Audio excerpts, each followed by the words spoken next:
is going on, everybody? Welcome to the Back to the Future podcast. We have myself, Big Dalt, here kicking us off, going a little bit out of order here. Normally, old Micah McFly takes the reins, but I am super excited to be talking about the season 2 of The Bear. We just finished it up. My wife and I did just this past week, so it is super fresh. I'm super excited. Micah, what do you got to say, buddy? I love The Bear. As stated last week in season 1, when we talked about season 1, I'm very excited about talking about season 2, man. Oh my goodness, yeah, me too. Let's get So into it. I'm just gonna rip off the jump. So pass or gas, same exact thing. We talked about this in last week's episode. It's 100,000% gas. Perfect 10 out of 10 score, and we know Absolutely. this is high praise. This is not given lightly. You know what I mean? We didn't do this for Ted Lasso, and some people would think Ted Lasso is better than this show, but this show is better than Ted Lasso. I have Hot, heard, I've hot. heard, I've heard people say Ted Lasso was the best show ever made, and I Yeah, do not this agree. this show's better than Ted Lasso. And we'll get into some of this stuff specifically. We got some comparisons, we got some parallels here we can discuss. So let's go, baby. I All don't, right. I don't even think Ted Lasso's in my top 5. I think it's probably in my top 5, but it's definitely not my top. I If gotta it's in say, my top 5, it's 5. there's 4 other in front of it. My Yeah, hands are huge. there's lots of good Sorry. shows out there. It's all good, buddy. It's all good, chef. Um, Thank you, chef. hand chef. All right, so let's get rolling on this. So in season 2, it picks directly up from where season 1 finished. Mhm. So if you're listening to this, then you would know in season 1, the season finale for season 1 concluded with the restaurant that we started off with in season 1 was being shut down because Carmi and his new team now with Sydney and his bought-in staff, they're opening up the restaurant called The Bear. So Right. it's essentially you find out throughout the ending of season 1, Mikey had put some money aside to allow Carmen to open up this restaurant and make it truly something special. And that Well, was the he whole, he took out like a loan. yeah, but then he like placed it somewhere so Mikey would have Right. the money. But then, so it's very uplifting, very inspiring. But then you get into the nitty gritty of it and you're like, man, so this isn't all, we got to put in the work now. Hmm. And season 2 is literally about putting in the work. Season 2 doesn't even end with the restaurant really being open. They haven't served one real customer Right. at the end of season 2. It was just the finale for season 2 was a Right. test run of all of their experience and the entire culmination. But to get to that point, I think what makes yeah, go ahead. No, I was gonna say, just to tag on to what you said, if you are, let's just say you're starting the series now and you watch through season 1, just go ahead and keep watching through season 2, because like Dalton said, they literally bud right up next to each other. There's no Yes. time, it does not jump. So it's seamless. So just go ahead and keep pushing through. And then my question for you, just not to screw up your rhythm, what's better, season 1 or season 2? Season 2. Oh, Season 2, like no question, dude. I think it's season 1. All right. Well, maybe I can change your mind. But I think that, maybe you can. But I do think like my favorite episode in the whole series is in season 2. But just the way season 1 ends, and like we talked about last week, and how It's it's complete. its own story and it's Yeah. complete within itself. I just love season 1, and season 1 is what made me fall in love with the show.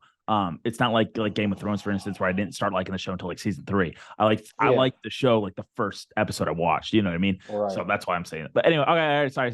Go ahead. I think I want to speak to that. They do such a good job world building because their world is the kitchen and like the people inside of it. Yeah. And that's all they had to focus on with season 1. That's why off the jump, you don't have to wait to find out all different, houses and families and everything with Game of Thrones to really get jumping into it.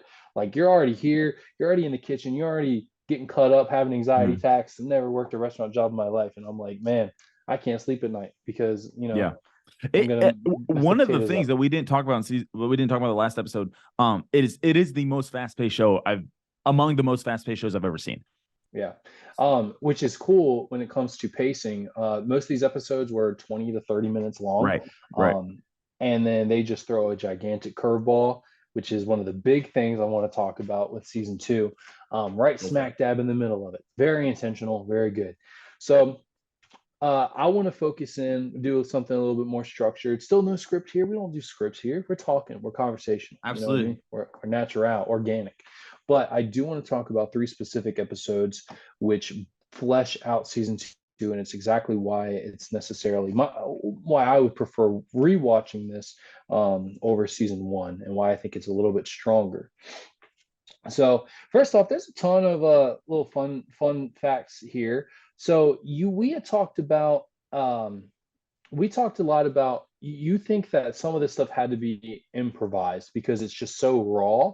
Right. Um, in this episode, one of the ones we're going to talk about is an hour-long Christmas episode, and Oh yeah. I'm sure a lot of people are going to love this episode. I'm sure a lot of people are going to hate it equally as much, Yeah. because it's an hour-long anxiety attack, It is. very purposefully. But there's a scene where our old boy John Bernthal, he flips the table. That was all improvised, dude. Do you know that? Oh no, no, no, no. Yeah, he gets in a fork fight with Bob Odenkirk, Right. um, and he flips the table, improvised, raw emotion. People believe it, and then it's not like your director or the showrunners or the actors are going to be upset about it. They're all 100% bought in. It's just a fun experience, even though you have a room full of 13 people just screaming at one another. Did you enjoy that episode when you watched it? That Uh, Christmas episode? uh, I I enjoy what it did for the show, I've but it was definitely hard to watch at that's times. that So is the right answer. Yes. yes, Jamie Lee Curtis, huge A-lister, Hmm. award winner. Hmm. Dude, she's in blockbuster films Hmm. for, the past 30 years, right? She's just there. She's just there in The Bear, right? Bro. For I two episodes. yeah. But I've she I've shows up. met She's Carm. I've met women like her. Like that character. Oh my gosh. Oh, chilling, Bro. chilling. She did it so well. So, uh, her character, to answer your question, even thinking back, man, what an actress! Because you're not watching Jamie Lee Curtis, you're watching Donna Bird Rosado. Verzado. Exactly, that's who you're seeing on screen Yeah, Mrs. at Rosado for sure. every angle. It is tense. She when you feel her emotion, the something that's fantastic that they do with this episode is that you can't have just you go crank it up to 11 and just keep running full pour the entire hour. So they make it, you have spaces within this house, and that you start off the episode in a conversation with Mikey, and with that it's actually calm, it's chill, you're super excited to see John Bernthal back on the screen, Hmm. because you just love seeing more about this. So it's already in the past. You don't know about how long yet, but you come to find out it's 5 years in the past. Right. So first off, we're starting off in a situation that's completely unknown. We don't have any idea what these relationships look like 5 years ago. But there's also a bit of sorrow because whatever happens in this episode, ultimately that Michael's not going to be there. You ultimately find out, Richie was married 5 years ago. He's not married Right. now. So you Right. find out all the good that you see between him and his wife will ultimately end in something bad. So I think those types of subtle realities Hmm. make it a little bit difficult to take everything in, because Richie has some wins in this episode, Yeah. and it literally, if you think about an alley oop, right? If we're thinking about episode 6, that's the Christmas episode. Think about that as the pass upward, right? Hmm. For For Richie, Forks.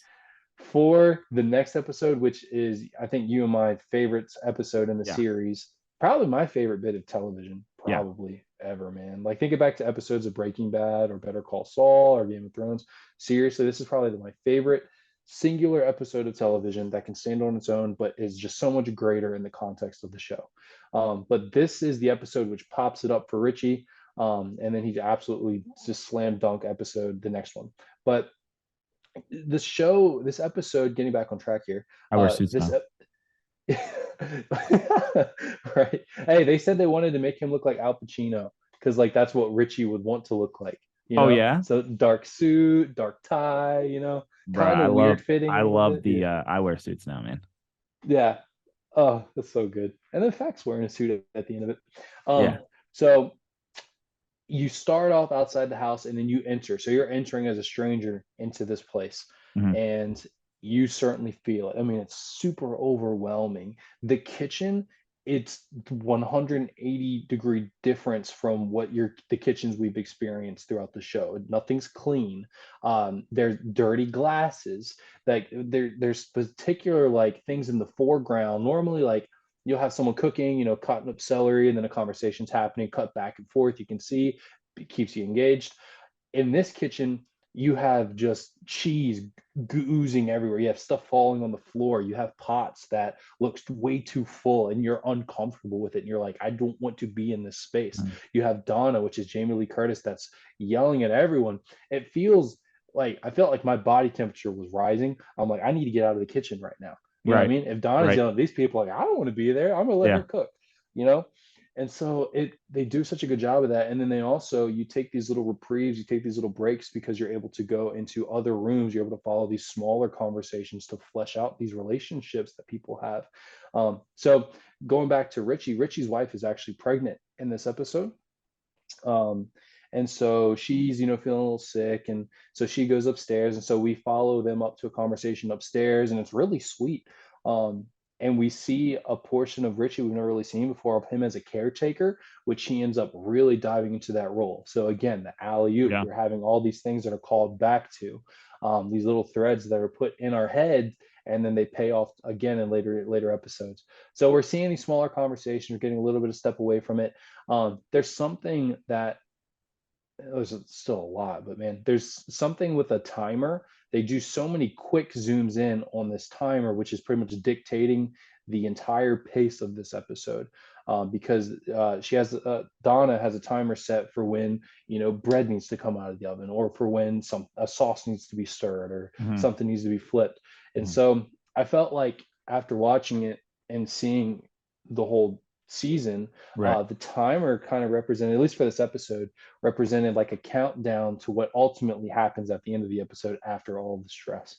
Also, when the timer is going off, she has so many things going on. She doesn't Mm-hmm. realize what she's setting, like which timer represents what. And Yes. she's like freaking out, like, oh, it's the bread. Oh no, it's the pasta. Oh no, it's this. Right. And I think it kind of correlates with like when she's mad as the episode goes on, she doesn't know exactly what she's upset about.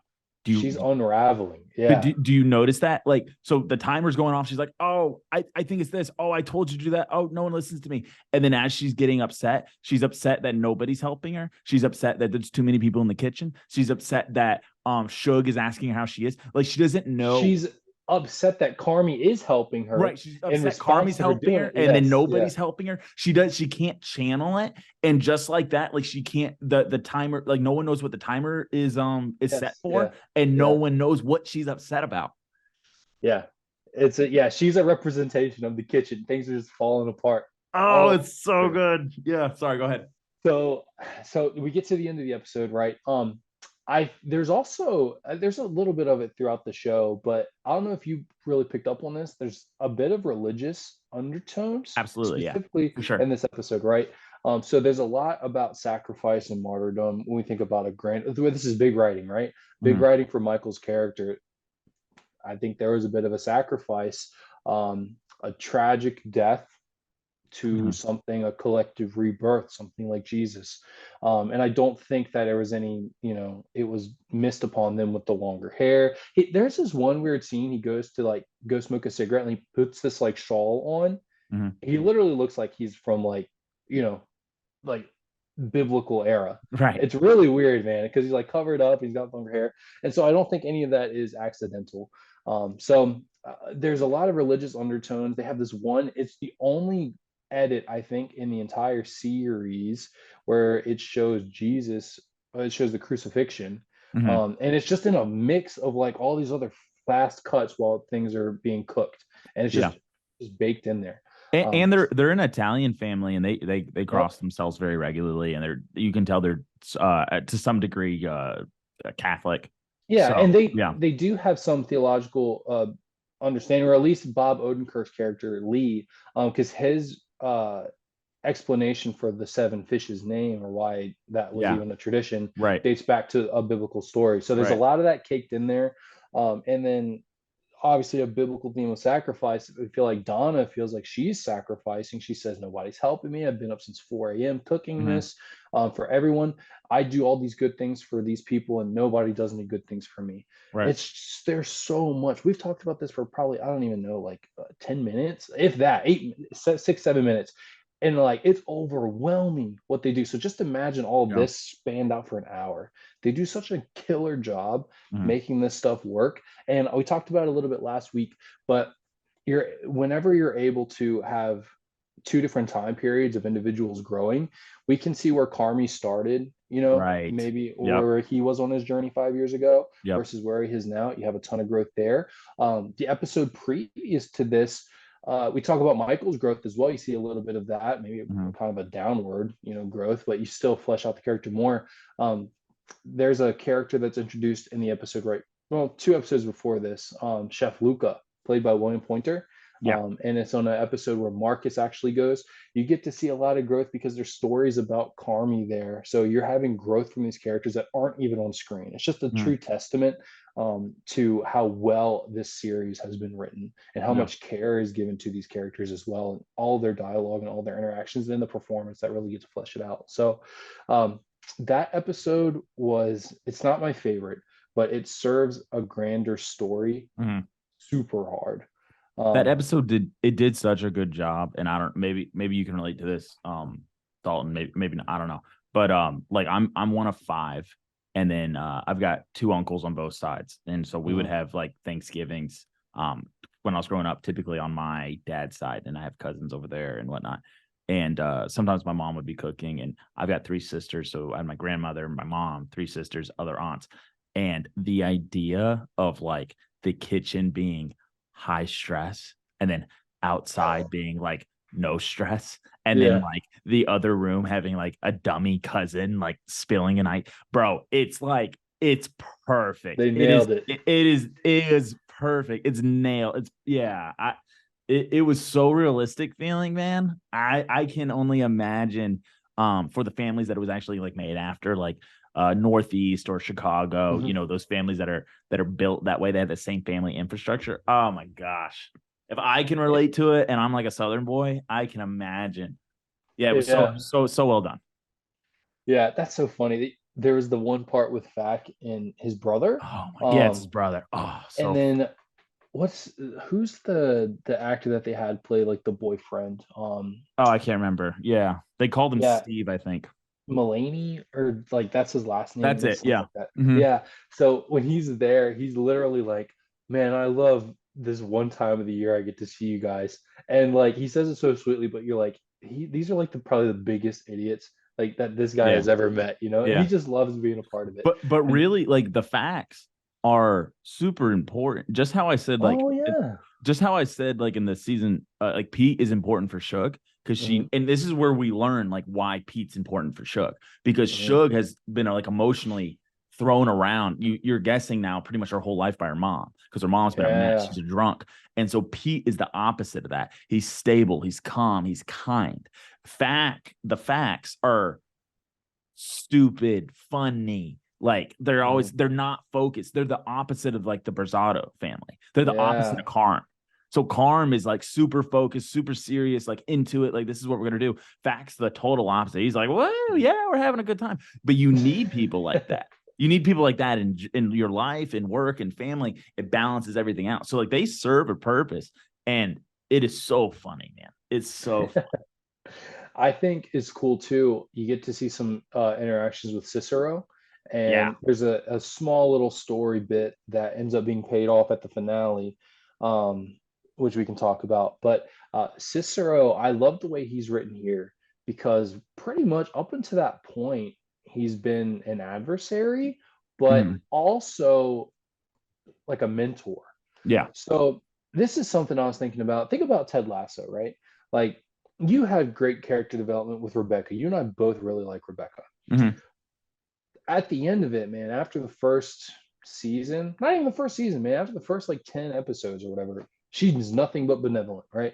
Benevolent, source of good, 100% support. Mhm. Cicero is not that. Cicero is a complicated representation of maybe like of course, this is still a highly produced show. A lot of characters like this could just represent capitalism, right? You work hard, he's done well for himself. Oh, Mhm, opportunity could be here, work mhm. hard for me and I'll help you out. And we love capitalism, right? God bless the USA here, buddy.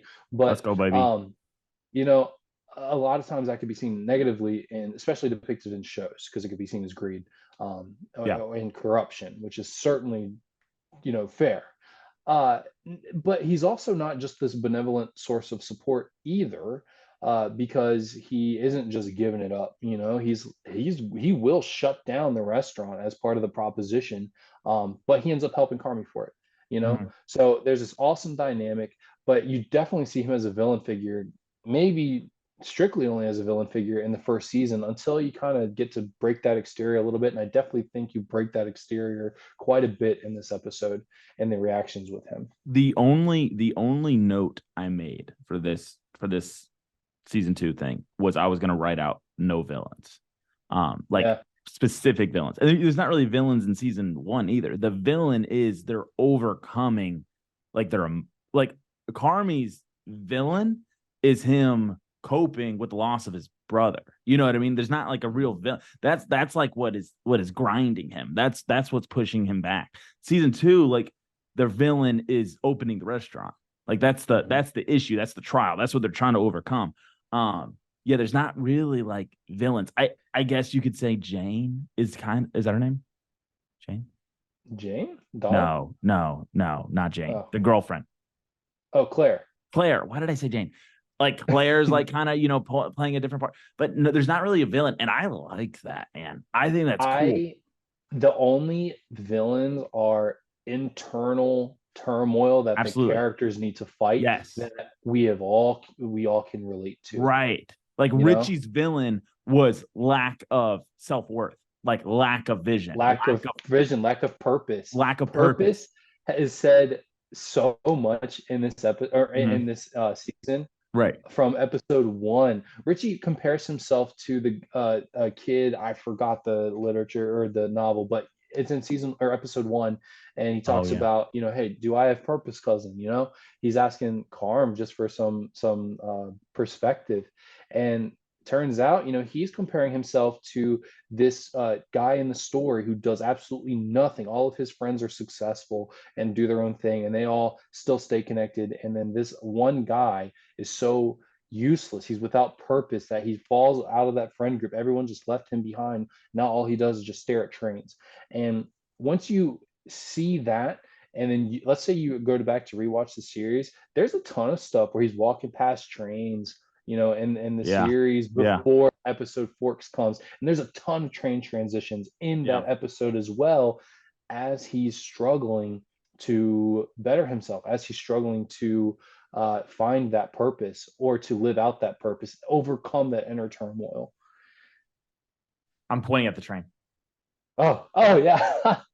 There you go, man. Yeah. It's all purposeful, pun No, intended. no, no, no. I totally agree. I totally agree. Pop it off with forks.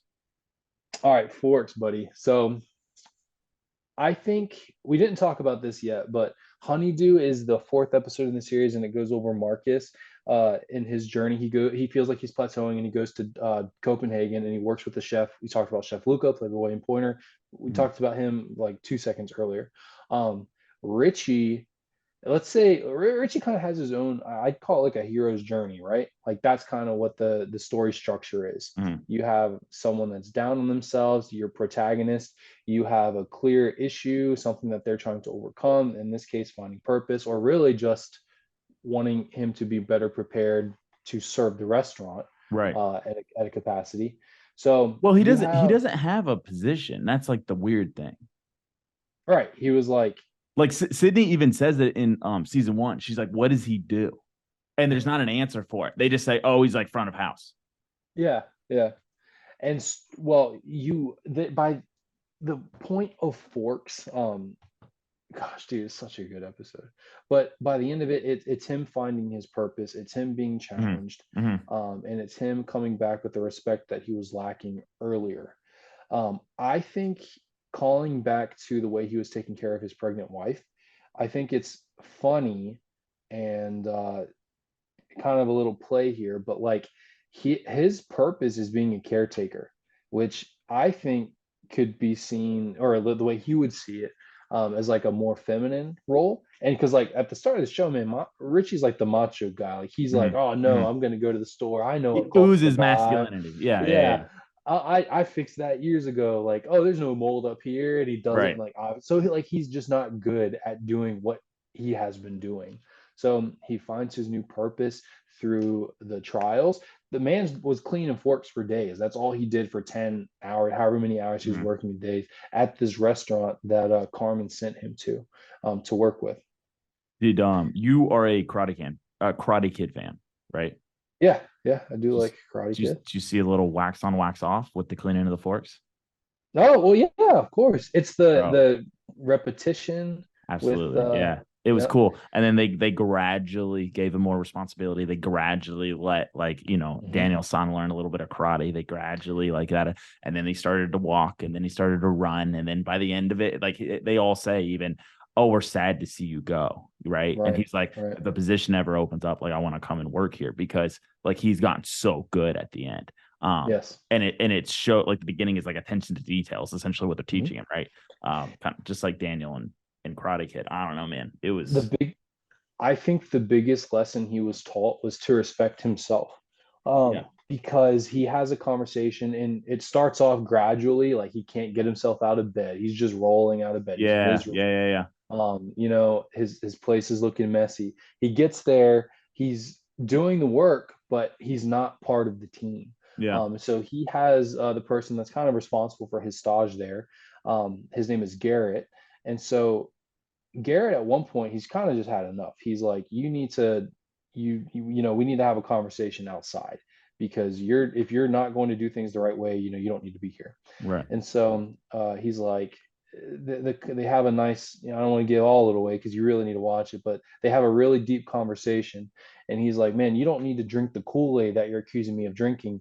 You just have to respect you just have to respect yourself. You just have Mm-hmm. to come in, appreciate the work. Mm-hmm. He's like, I do this because I love it.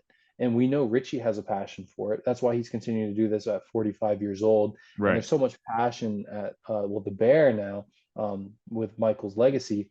And so Richie has a line where he says, I can do respect.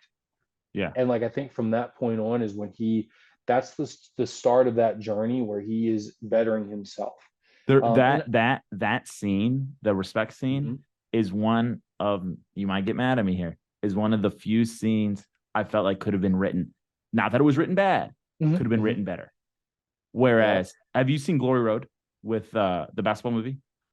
I don't think so. No. There's this scene where the coach is talking to one of his players and he's talking about respect or he's talking about basketball and he's like Mhm. my dad drove trucks forever and he hated it and he's like he drove trucks so I could go and play basketball and he's like you can play your way or whatever but you have to respect me, you have to respect my Mm, dad, and you have to respect the game.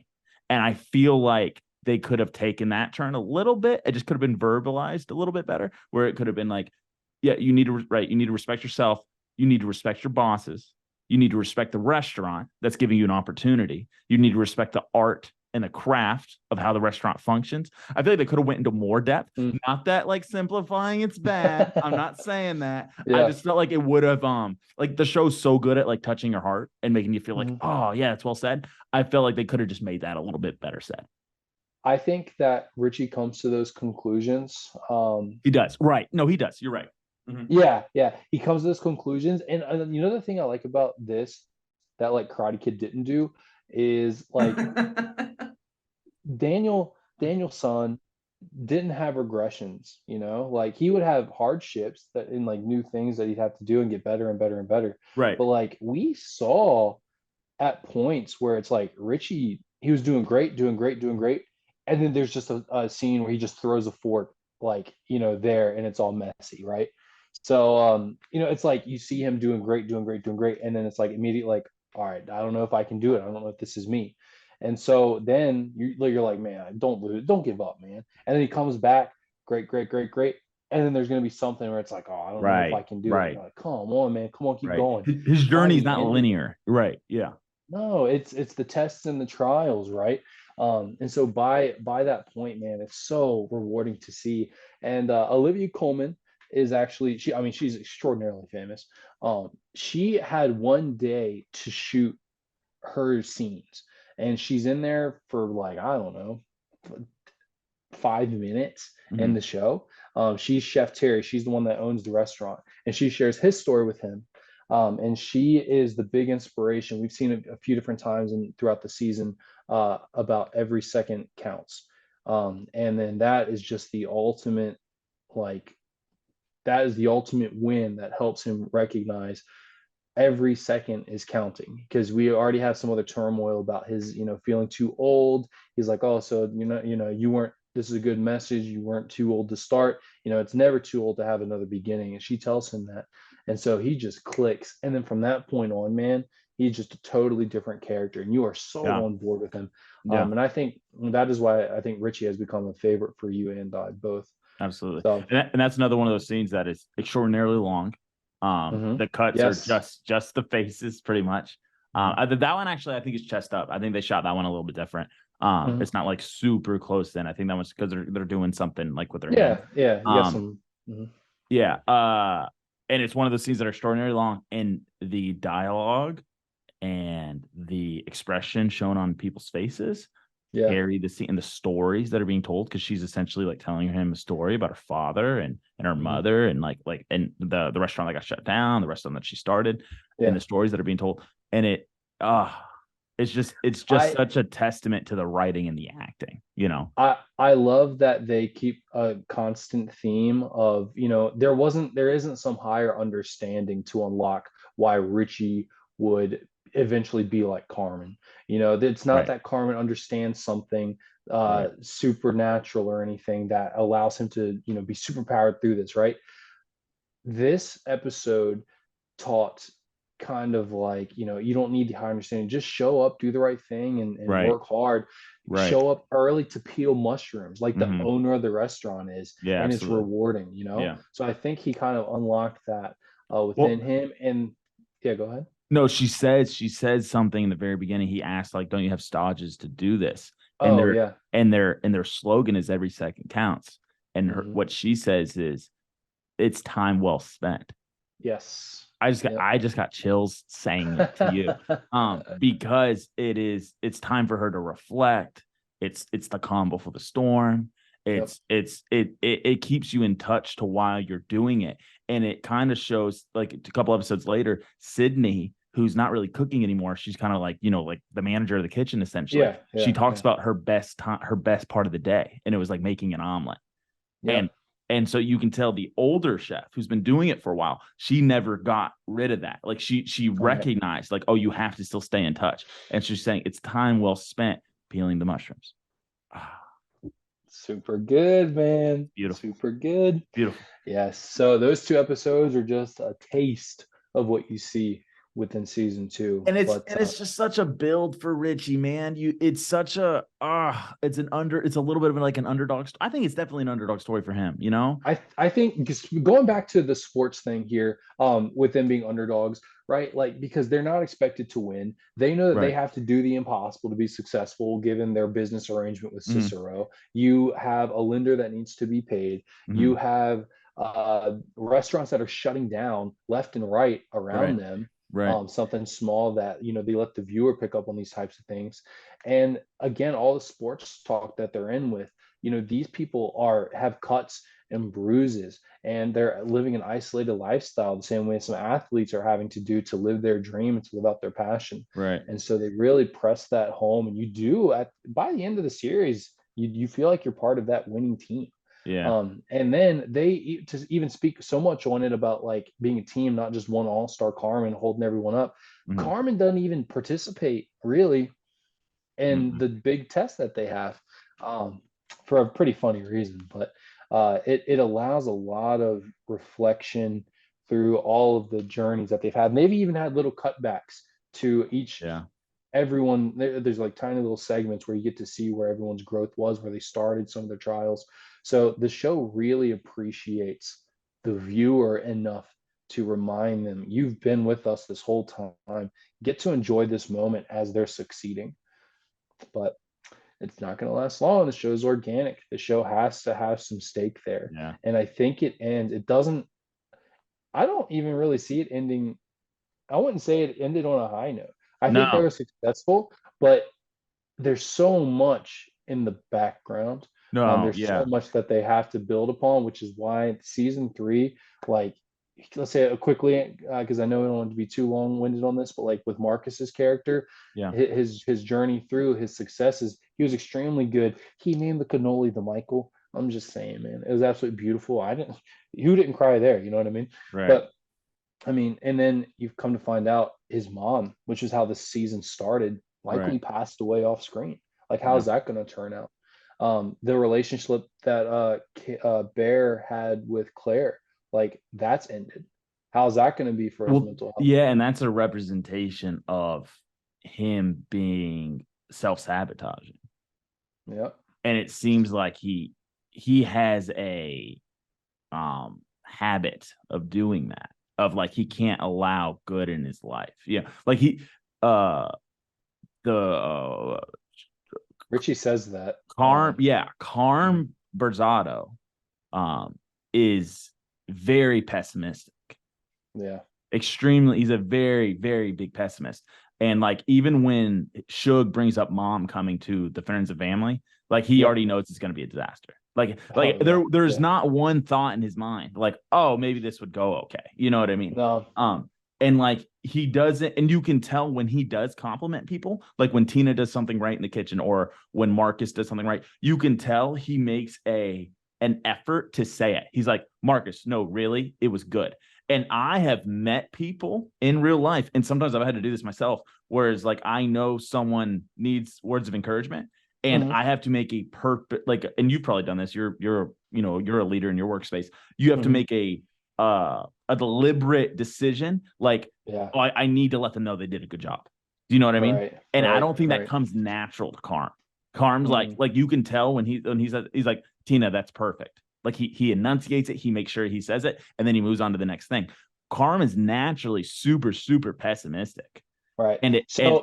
and like that's why, like, and he says it over and over again. Mhm. Claire, like, oh, Claire's too good. Claire scares the hell out of me. Claire scares me. Like da da da da da. Because he's terrified because she's probably good for his health. Because now Yeah. Carm's cooking at home, right? She's probably Yeah. good for his lifestyle. And he says it like a zillion times, like, oh, she scares me. She scares me. She scares him because she's the opposite of him. Yeah. How great of a incompetent showrunners do you have to make your main character still not winning really Yeah. from what they're trying to do by the end of your second season? Yeah. It's very gripping, man. Very gripping. So we already talked about this, brother. Ultra gas mode on this Ultra gas. 100 perfect score, 10 out of 10. I Absolutely. could talk about the bear. We need to revisit this in the future. Are you and maybe we'll run another piece after this. Are you Sydney and Marcus? Are you a fan? Uh no, I don't think so. I don't think I am either, bro. I Yeah. don't think I am either, dog. Yeah, I'm I don't kind of think like, so. they'll figure it out, whatever. So Yeah. Well, all right. it's absolute gas for me as well. If you haven't watched The Bear, we said it before, please watch The Bear, season 1, season 2. Ask us Yep. questions. Obviously, we're big fans. But this is Micah McFly signing off. Yep. Big Dalt, sign off. Y'all have a good one.